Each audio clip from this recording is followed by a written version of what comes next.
Hey guys, welcome to another video. In this video I'm just going to quickly go over how the wiring and sensor setup works for a Dicktator standard.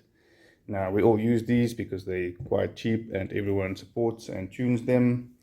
So most of us run these things, and it's also very easy to wire up and set up, and therefore the tuners like it because they can make a decent amount of money because these things are so simple to set up. So let's quickly go over what they want. This is a pinout for a Honda with a magnetic dizzy. So this is a EG single cam or a double cam B series engine. They use the magnetic dizzies. The EKD series single cams, they use a optic dizzy, which means you don't have to run this, and you also use a different plug, but it's a bit easier. Now they all have internal modules. This ECU does not have an internal module, so it cannot fire a coil. So if your car doesn't have an internal module, you'll have to buy the module from Dicktator as well. The older Honda D series and B series engines have internal modules, so you won't have to actually run that module because they have modules in them. So let's quickly look over the wires they want you to wire up. So you have a power wire coming in, and that basically supplies power to these things. This is the idle stabilizer, injector 1, 2, 3, 4. One wire goes to all of them. So you can split one wire into 5 wires and then just connect it to all of these. Now on some of these I do have the Loom here. Mine actually has one extra wire, so I can actually split this one into 4 and use another one for this one. Next is coil. Now the coil should come from the ignition. This shouldn't be part of your circuit, but I have seen people connect it in the same thing and it does work. I wouldn't recommend it because you don't want to put load on these things, especially the line with the injectors on them, because if the voltage drop here, the tune might be affected by that. Next is the fuel pump. There's a wire for that. They say it's the short one. You just connect that to the fuel pump. It comes with its own relay, so you don't have to worry about the relay. You just connect it from the relay to the pump and the ECU will control it. Now next is basically this is your magnetic converter. Now like I said, if you have a optic dizzy, you don't need this one, but if you have a magnetic dizzy, you will need it. So you just take your green wire and a 1mm black goes into it. On the one side, it is basically this small thing, much bigger in the picture. So it'll go in on the one side, out on the other side, goes to your distributor plug, and I'll show you guys how that wiring goes just now. Then next you have water temp, air temp, throttle position sensor. Now you don't need to hook these up to actually make the car run. Same with the air temp.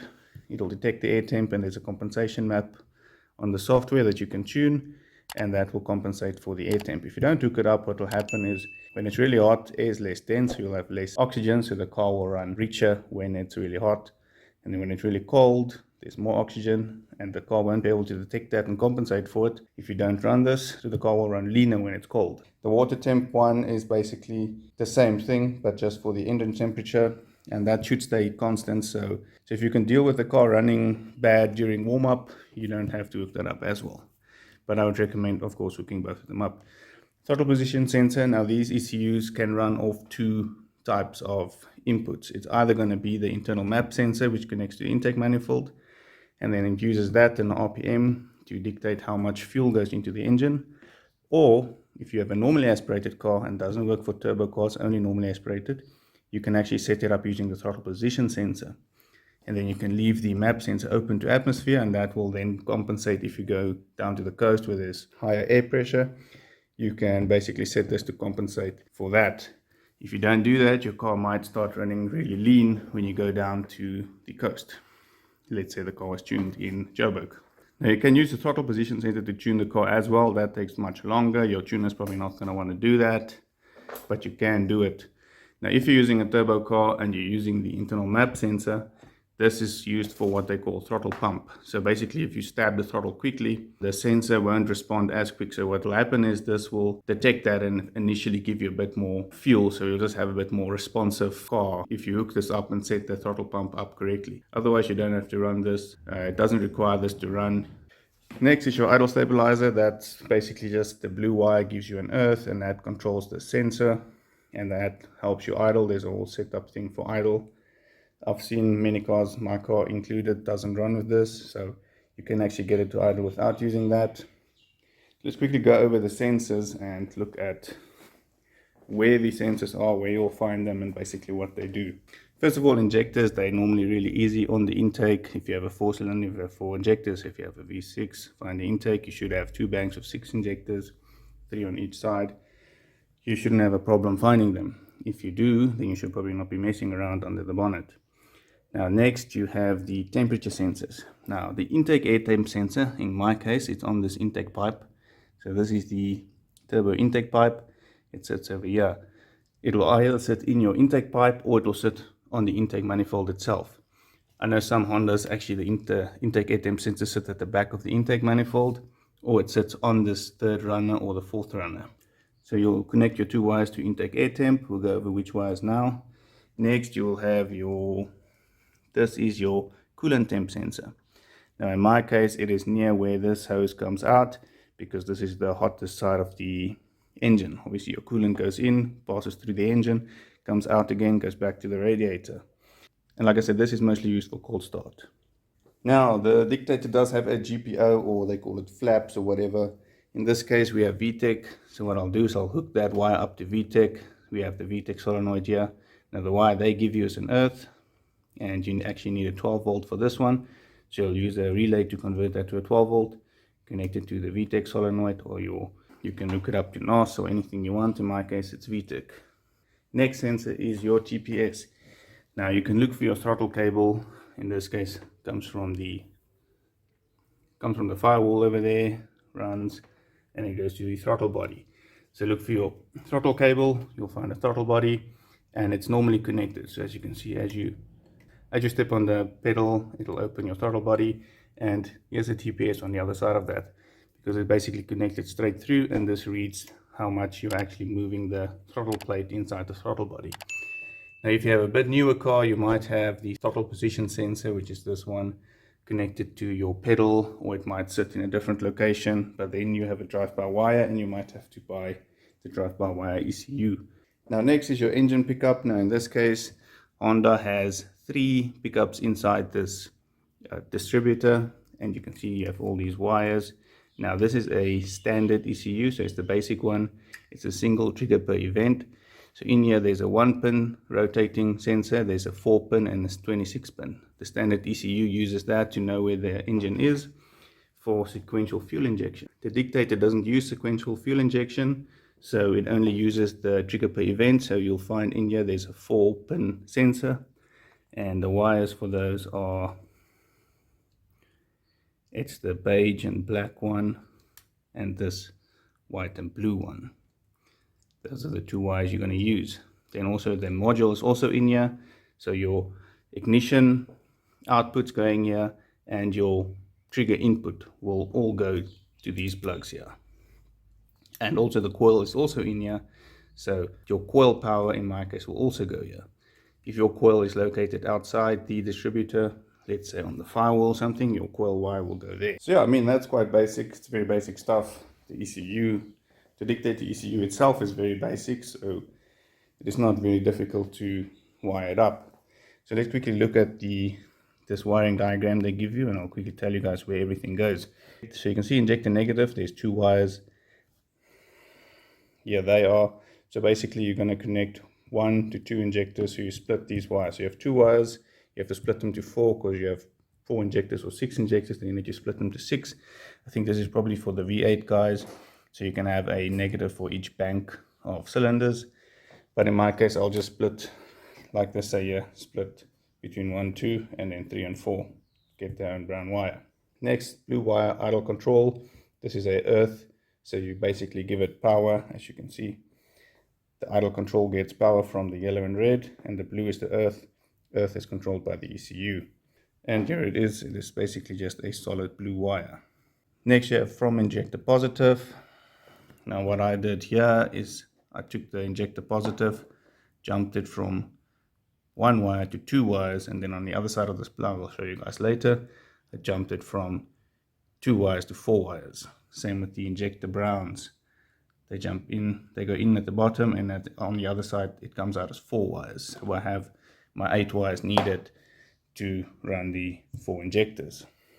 On the standard you don't use pin 16. This one is flaps. This is basically a GPO, general purpose output. In my case, like I said, it is VTEC. It is a white and black wire. Here you can see. Now the thing to note about this is it is also a ground. this basically gives you a ground signal. So if your VTEC solenoid, like in my case, doesn't need a ground, it needs a 12 volt. What you then need to do is you can either buy a VTEC converter from Dicktator, it's really cheap, like 110 bucks, or you can use a relay. So what you'll do is you'll put power on the relay, and the negative will basically earth the relay. And then when the negative from this wire earths the relay will send power to the VTEC solenoid, which will activate VTEC. And this obviously can be set up inside the map on the ECU. Next you have a sensor 5 volt. In this case, as you can see, TPS wants a 5 volt supply. It wants a signal and it wants a ground. So you can see you have sensor 5 volt and TPS. So you take a earth, take a sensor 5 volt, you take this, and that gives you basically these 3 wires. And these 3 wires hooks up to your TPS plug, which takes 3 wires. That's the one that's on the throttle body. Quite easy to set it up. In my case, I need more than one 5 volt. So what I did is I put my 5 volt in here, jumped it, and then I can have 3 5 volts coming out of it. The 5 volt signal is a really small 5 volt signal. It's not a high current thing, so you can actually jump it and make yourself a few more, because you'll also use this for the next one, which is a POT. This is what the guys use for tuning. You can change it in the map to a launch control.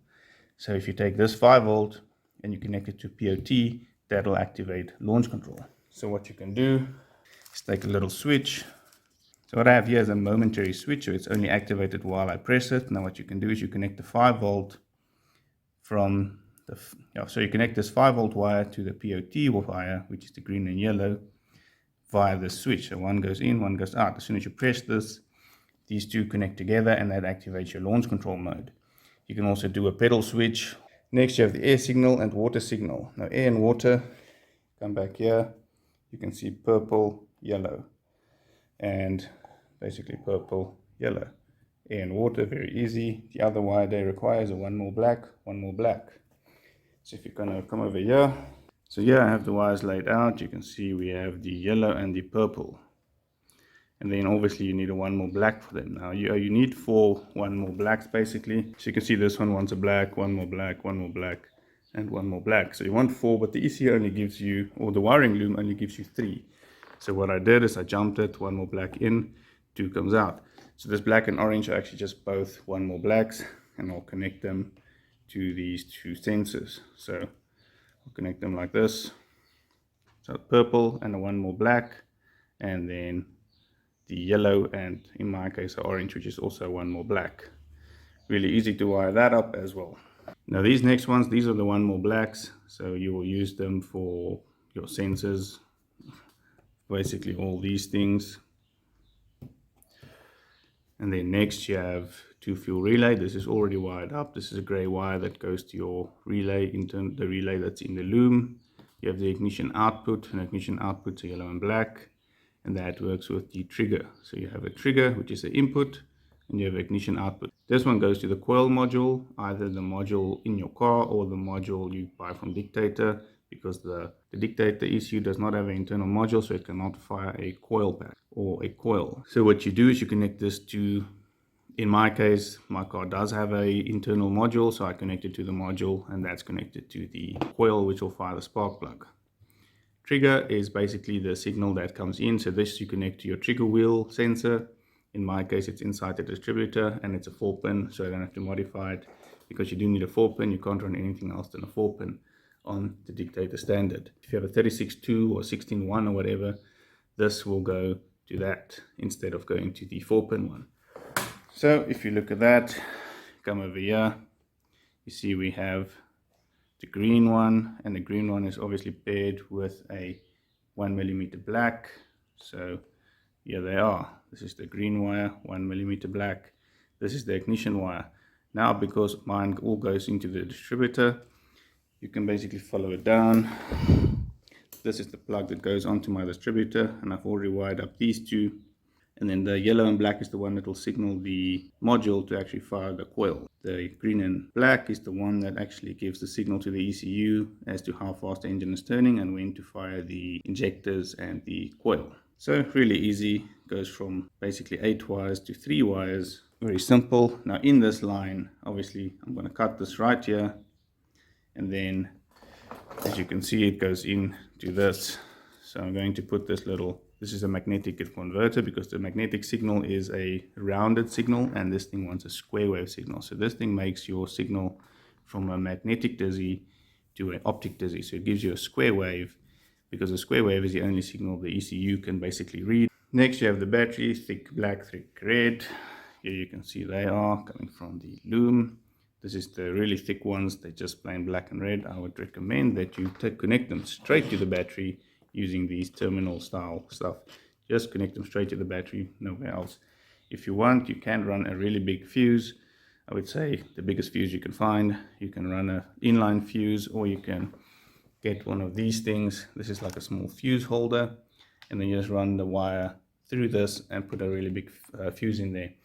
You don't need to run it. I'm not running it, but I do know if your ECU is laying in the passenger footwell and someone actually kicks it, you could actually burn out all the wiring, because this will just short instead of blowing the fuse. So don't have to run a fuse, but that is probably recommended. So that's basically it. I'm going to quickly show you guys what I did with my injectors, just to neaten up this scenario with the injectors, because like I said, they give you 3 wires and you need 8 wires. So here's what I did with my injector loom. Picked up some of these really big spade connector plugs, so you don't have any restriction in the circuit. So I picked up these really big spade connector connections. The 2 brown ones go into the bottom. They are the earths for the injectors. That's how the ECU actually fires them, by earthing these 2 brown wires. And then at the top I have the power source coming in, so that's just the constant power. From 1 wire it jumps and splits to 2 wires. Then if you look at my little injector loom, you can see on the other side we have 4 wires coming out. So the orange ones is positive. At the bottom I reused the brown ones from the ECU, and then I've added gray ones. So now we have 8 wires, because we have 4 injectors, 2 wires each. You need 8 wires. And here you can see, made it really nice. EV1 plugs crimped onto new pins. So what you'll do now is plug this into here, and that converts your 3 wires into 8 wires, which can then run to your injector plugs. Easy, simple. I separated it from the rest of the loom, so this will basically run into the car and plug into this inside the car. And so the injectors will have their own loom running inside the engine bay, won't be part of this loom. Now what I did here is that I am installing, this is the purple wire, it's for the water temp, and I'm using a Dicktator fan controller. So they give you this small little fan controller. It needs a 5-volt item, ground, and a output. And then there's a little wheel you can turn here to adjust when you want the fan to come on. So you can set the fan to come on at, let's say I'm going to set mine 10 degrees lower than normal. Just buys you a little bit extra leeway on your cooling system, especially if your cooling system is in questionable condition. Because this thing takes a 5-volt and it takes this signal from this purple wire. So you can see I split it here, and then it goes, and that will connect to this. This thing is quite a mission to set up or to connect into the loom, because it wants 4 wires. So I would recommend running this if you want to control the fan. Otherwise just run your car's normal fan control, which should work even if you install a ECU. Unless you have a much newer car where the ECU actually controls the fan, in which case you would have to leave your stock ECU inside the car. For the Honda, I completely removed my ECU, so the only ECU in the car at the moment is the Dicktator. The standard ECU has been completely removed. This white and black wire is a earth signal for something you want to trigger by revs. You can do NOS, you can do VTEC, you can do your VVL, whatever you want to do with that. The blue wire is controlling the idle control valve. If you have that hooked up, you don't have to have it hooked up. My car's running without it at the moment. Then you have purple and yellow. This is your temperature signals. Purple's water, yellow is air temp. These two are 1mm black, so ignore that this one is orange. That's my own wire. Yeah, next you have this one, which goes to the throttle position sensor. Obviously you don't have to run it, but you have to run it if you want to tune using the throttle position sensor, or if you want to use the throttle pump. It doesn't affect your map, but it only affects basically rapid movements on your throttle, and it will give your car a bit more throttle response. Next you have the green, yellow, and the black. green and black 1mm is your input. So you find your trigger wheel wherever it might be. Most cars will have it inside the distributor or connected somewhere to the cam or crankshaft. And then you have this black and yellow, which is the trigger. This goes to the module, whether you have an internal one or you have a Dicktator one. In my case, this all goes to the distributor. Next, you have the two power wires. This goes straight to the battery. You can fuse it if you want to. And then on this side, you have this blue wire. Now, if you look at this printout, which is the current one on the website, pin number 4 says nothing, but this is a tack out. So you can use this solid blue wire to basically connect to your standard RPM gauge inside the car. So this will actually give you an output on your rev counter. I would recommend using this one, not using the one from your car, because sometimes you can just leave your stock ECU in place and it will run it. But this will basically tell you what the ECU is seeing, and if this is doing funny things, you'll know that the signal coming from your green and black is not exactly correct. If you can notice that your RPM is not moving as it should, obviously. And of course, you don't have to run it if you don't want RPM, or if your car still has it from the factory ECU. Next, you have this green and yellow. Now this is the POT one. This is the POT wire. I'm using this. This is something the tuners use to add fuel to the map with the little potentiometer. I'm going to use this for the launch control. So 5V connects to this wire and launch control is activated. And you can tune it in the software on the ECU. Next, you have this big red wire, which in my case is an additional power wire. Then you have the short one, which they say is the fuel pump.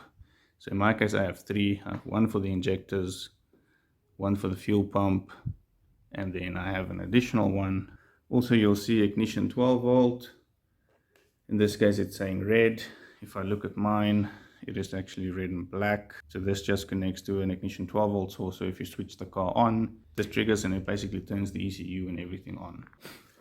So that's basically it. It's not really that difficult. It is a very, very simple setup.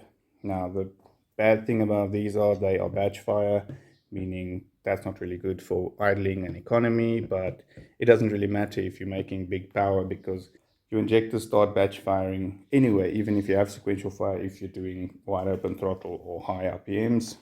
So it's really just a little bit of an economy idle setup kind of thing, where you won't really run as economical. If you get stuck in traffic often, you might want to go with something that can do full phased sequential ignition. And even those ECUs aren't really that expensive. They're just, of course, way more complicated to wire up than something like this, because you'll actually have 8 injector inputs and outputs, where this one only have 3 wires.